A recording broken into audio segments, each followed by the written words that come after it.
Olá, minha irmã, eu sou o Padre Marcelo, da Diocese de Taubaté. Hoje é dia 9 de outubro de 2023.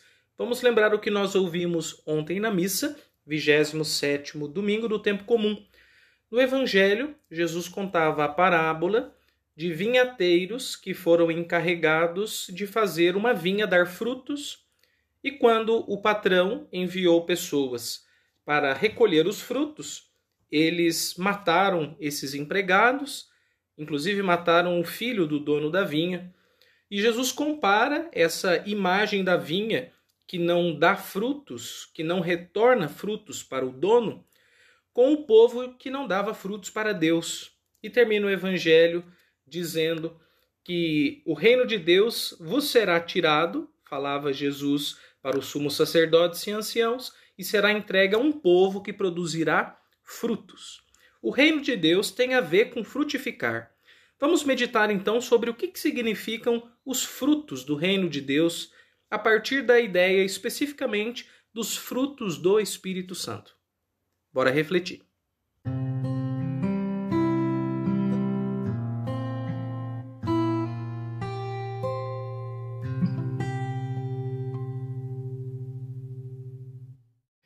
Eu vou dividir a minha reflexão em 3 pontos, que são 3 perguntas. Primeiro, o que são os frutos?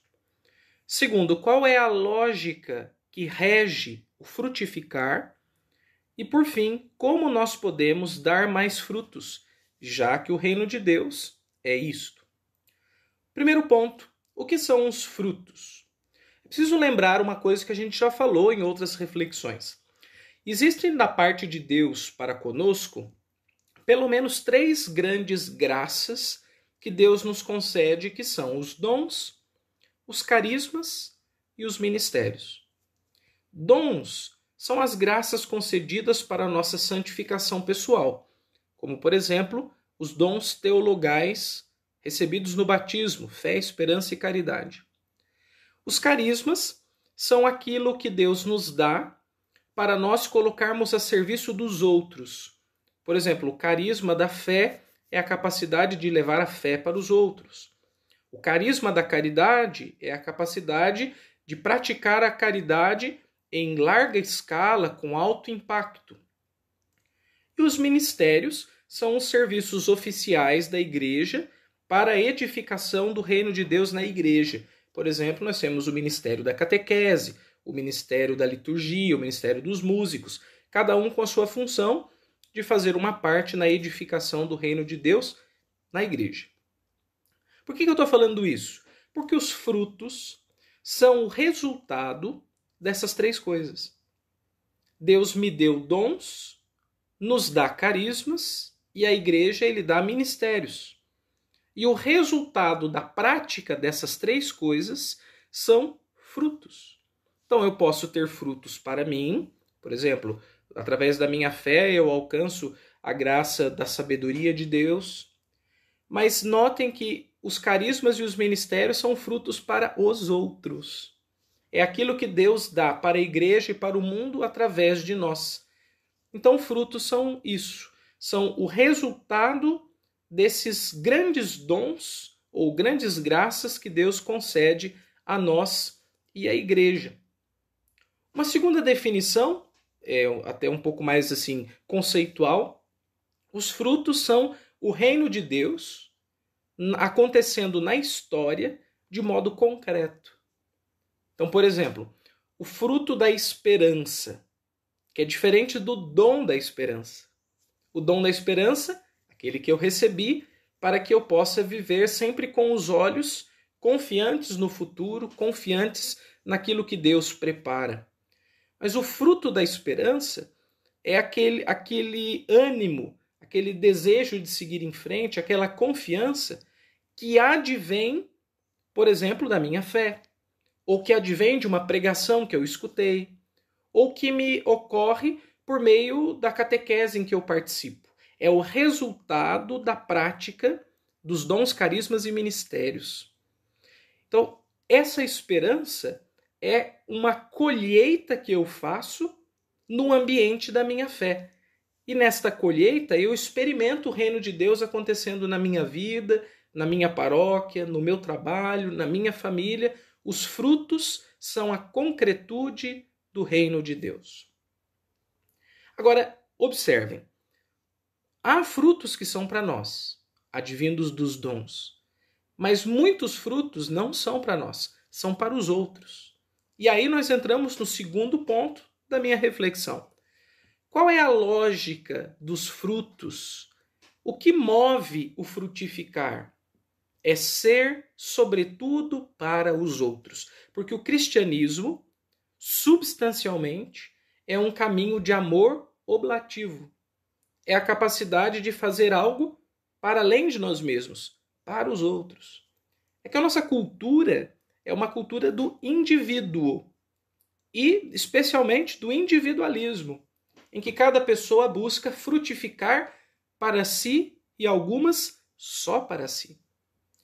Mas o Evangelho, o reino de Deus, a pessoa de Jesus, o Espírito Santo, nos impelem a romper essa membrana do eu e ir na direção dos outros. Uma imagem nos ajuda a pensar isso. Uma árvore, quando frutifica, não come os seus próprios frutos. Uma macieira não come maçãs. Uma amoreira não se alimenta de amoras. Uma pereira não se nutre com suas peras. Toda árvore dá fruto para os outros, seja para os pássaros, para os outros animais, para os seres humanos. Do mesmo modo, nós como cristãos somos convidados, uma vez enraizados em Jesus e seivados por Ele, a dar frutos para que outras pessoas possam se alimentar. Essa é a lógica dos frutos. Dar alimento para os outros. E note, se eu vou dar alimento para os outros, eu também vou me alimentar do resultado, do produto, do feito por alguém. Então vamos dar alguns exemplos. Um pai, uma mãe, frutifica na sua fé para os seus filhos. Alimenta os seus filhos com a sua própria fé. Às vezes os pais nem estão tão animados, estão exaustos pelo trabalho, têm procurado dar o seu máximo, mas eles mesmos não sentem o sabor daquilo que eles estão produzindo. Claro que dentro de uma lógica, vamos chamar assim, psicológica, é preciso observar se não está havendo aí um tipo de exaustão. E não é a respeito disso que nós estamos falando. Nós estamos defendendo aqui uma vida em que a pessoa se mate pelos outros só, enquanto ela vai sendo destruída. Mas nós estamos falando aqui do caso da virtude de amar o outro e de fazer muitas coisas pelo outro e mesmo sem sentir o sabor, o resultado daquilo que a gente faz, ter a confiança de que alguém está sendo alimentado por nós. Os pais muitas vezes fazem isso pelos seus filhos. É uma forma de dar fruto para eles. Na vida da igreja, os pregadores, sejam eles os catequistas, sejam eles os pregadores leigos, por exemplo, de um grupo de oração, um padre na sua paróquia, o que eles fazem? Eles procuram alimentar o povo, o seu grupo, a sua paróquia, através da sua pregação, do seu ensino, do seu pastoreio. Eles estão dando frutos para os outros. Há um fenômeno muito interessante que acontece para quem é muito presente na igreja. Imaginemos um ministro da Eucaristia, um ministro da comunhão. Na hora da missa, a função dele é ajudar, na hora da comunhão, a distribuir as hóstias consagradas para que as pessoas possam entrar ali em união com Jesus. Mas existe um outro trabalho do ministro que é mais importante do que esse na missa, que é o de levar a comunhão para os enfermos nas suas casas. Então, geralmente, cada ministro tem um grupo de enfermos que ele atende. Muito bem, depois de passado um certo tempo inicial, que ele começou a ser ministro, e que ele sentia aquele frio na barriga de ajudar tão perto do altar, e que ele se sentia muito especial, porque ele estava ali do lado do padre e ajudava na missa e sentia Jesus tão próximo, e ele abria o sacrário e colocava a mão na Eucaristia. Que privilégio! Passado um tempo, ele começa a se cansar de ter que levar comunhão para as pessoas que dependem dele, para os enfermos. Porque às vezes é num domingo e ele podia estar na casa da família dele, ou é num feriado e ele deveria emendar o feriado para fazer uma viagem, e começa a desanimar um pouco desse tipo de trabalho. A recomendação que eu dou para os ministros, nesse caso, é sempre a seguinte: olha, quando você assume um ministério, no caso, ser ministro é isso, né?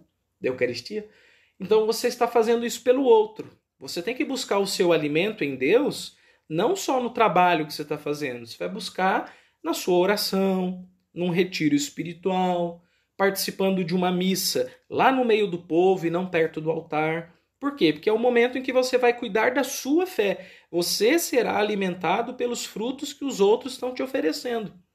Mas quando você está lá exercendo o seu trabalho de levar a Eucaristia para os enfermos, você está levando alimento para os outros. Você não tem que se sentir, nossa, que maravilha, ai, que delícia, como Jesus é maravilhoso, como Jesus é bom. Quem tem que sentir isso é o enfermo, né? Então, por comparação, é como se um médico tivesse a preocupação de ficar com saúde atendendo seus pacientes. São duas coisas diferentes. Uma coisa é o médico sendo médico, outra coisa é o médico sendo paciente. Na condição de paciente, ele vai buscar um outro profissional que o ajude. Mas na condição de profissional da medicina, o que ele vai fazer? Ele vai ajudar as pessoas que procuram a ele a encontrar saúde. E ele não necessariamente vai se sentir mais saudável por levar saúde para os outros. Ele não está frutificando para ele está frutificando para os outros. Isso é a lógica dos frutos, meus irmãos. A gente tem que aprender, amadurecendo a nossa fé, que ser de Deus, buscar a fé, caminhar na igreja, não é só por nós, é pelos outros. E fazer pelos outros é ter consciência de que nem sempre vai ter sabor para nós. Agora, fique feliz de poder alimentar alguém, aprenda a ser feliz dessa maneira, é muito bom, é muito gratificante ver que você está sendo útil para alguém, e saiba também, às vezes, se retirar e ser aquele que se alimenta, mas dos frutos que outros te concedem. Qual é a lógica dos frutos, então? Dar alimento para os outros e buscar nos outros o nosso próprio alimento. Então é uma lógica de reciprocidade, de alteridade, solidariedade, comunidade. A igreja é um ecossistema. Ter uma vida de fé é participar de um grande bioma espiritual, em que cada pessoa é um organismo vivo e participa do processo, do conjunto todo, dos ciclos de vida.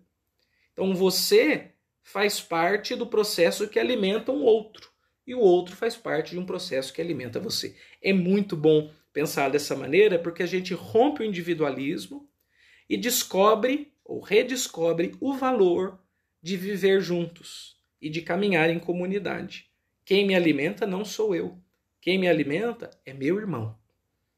E aí eu chego no terceiro ponto da minha reflexão. Como é que eu posso frutificar, padre? Eu dou aqui 2 caminhos.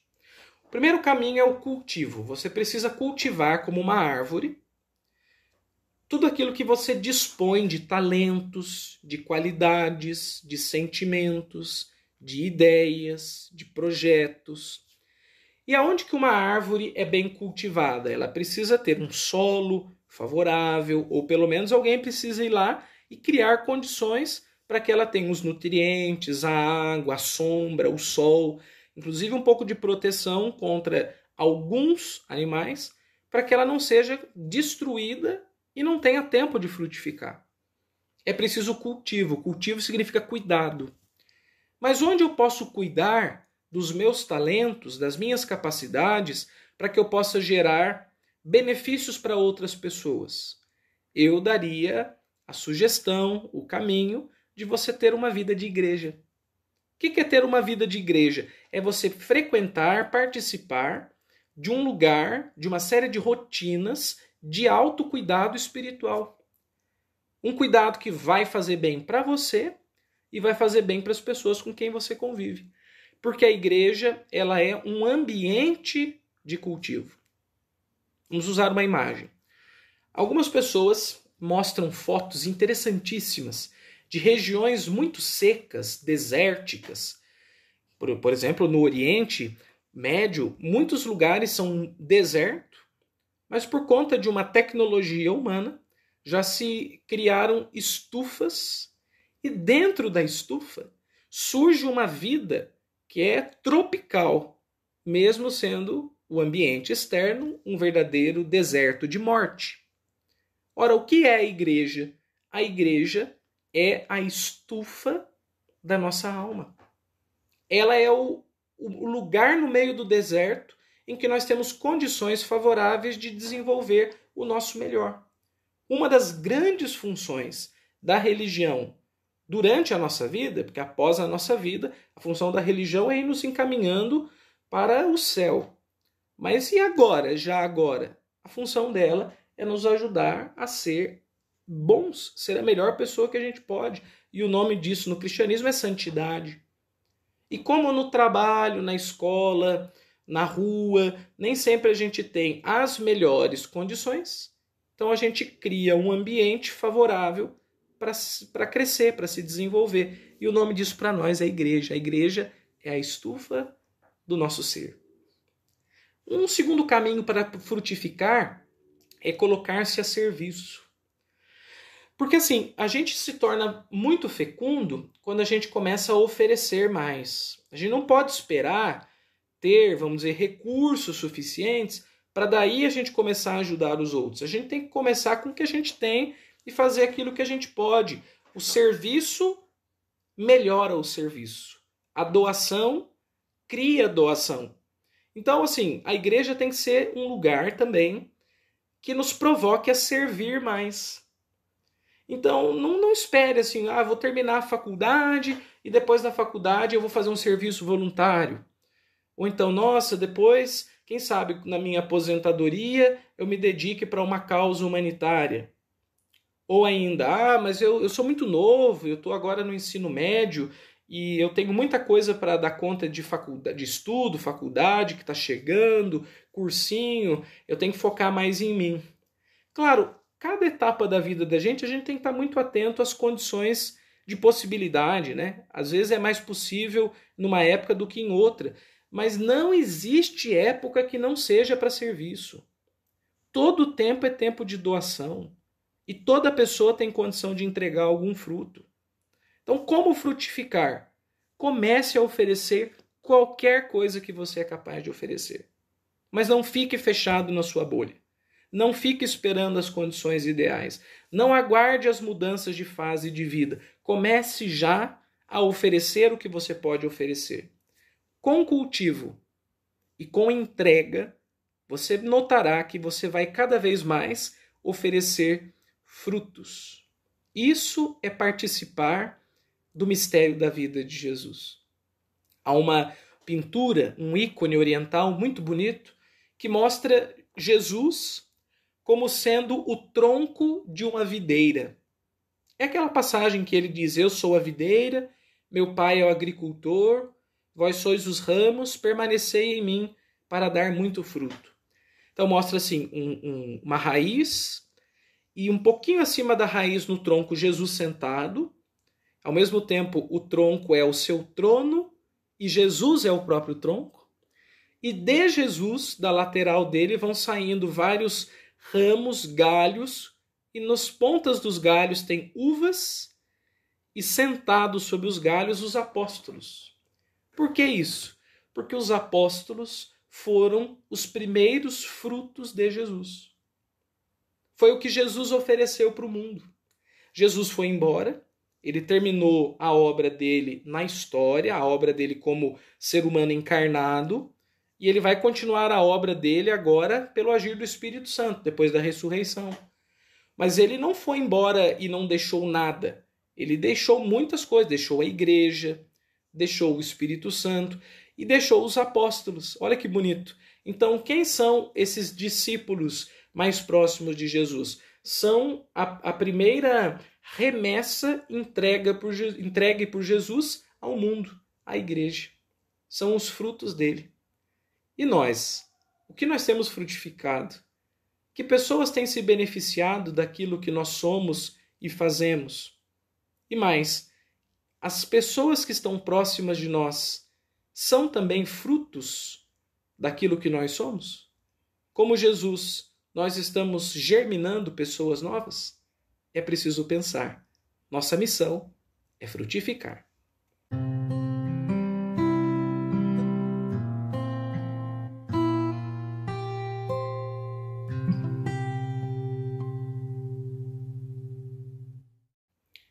Nós estamos começando mais uma semana e o que eu gostaria de propor a você, que procurasse pensar, decidir, projetar quem está recebendo os seus frutos, para quem você deveria estar frutificando e se está ou se não está, o que você tem feito pelas pessoas, pelo mundo, pela igreja, como você tem rompido a bolha do próprio eu e alimentado os outros.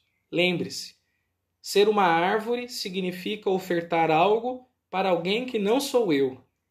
Querer represar para nós aquilo que nós oferecemos é perder frutos que se apodrecem porque não tem quem se alimente deles. Nosso trabalho é fazer o nosso melhor, viver unidos a Deus como os ramos estão unidos ao tronco, e dar ao mundo muitos resultados de vida nova. Tenhamos a coragem de frutificar. Deus abençoe e até a próxima semana com mais um Ontem na Missa. Até logo, pessoal!